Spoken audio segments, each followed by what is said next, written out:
It's the Paul Finebaum Show. So Kentucky now is in a situation where they're able to line up faster, play a little quicker, everything just clicking a little better for this offense in the second year of Eddie Grand being offensive coordinator. What have you been able to see with the way that they've improved, just kind of knowing this offense now? Yeah, I think that's a big part of it, is that now you can move on to step two. It's not just let's start with basic install. Let's make sure everybody knows where to be in the huddle. If in fact we do huddle, let's make sure we line up on the field correctly. Now let's start playing with some things. But you've got a centerpiece talent in Benny Snell. That's a guy that you can build upon. Steven Johnson winning 7 of his 11 games where he was primarily the quarterback. I think all of those are two big parts where those are the guys that are touching the ball the most. And the consistency that comes with having the same offensive system 2 years in a row, a luxury that they haven't had in 3 years, all that's going to be very big towards their success offensively in 2017. Steven Johnson with 10 fumbles last year, 6 of them recovered by opponents.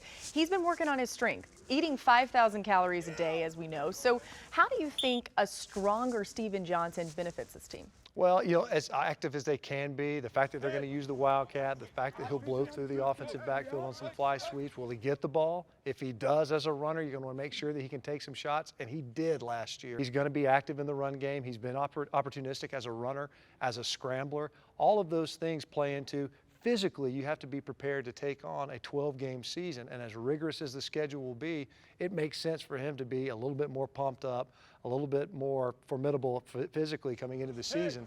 Some weapons as well offensively. Dorian Baker at wide receiver. Seems like they'll use the tight end a good bit. C.J. Conrad coming back from surgery should be healthy. Greg Hart as well. We were seeing it out there at practice. Just feels like the sheer size of this receiving core is impressive. They're huge. I mean, you really do. You look at these guys, and you almost wonder like if the Kentucky basketball team wandered over here or something, because you're thinking they're all 6'4", 6'5", big, pretty-looking wide receivers where you're going, for sure they should be able to block downfield, as physically imposing as they appear, but also the fact that they've got such great length, and they're going to be going against some good-sized defensive backs, maybe one of the largest defensive backfield every day in practice when you're going against corners that are 6'2", 6'3", 164, and Chris Westry.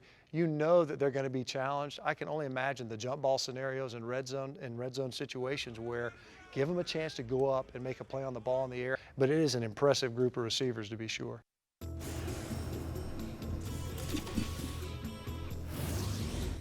Welcome back to our program, and certainly a lot of interesting topics today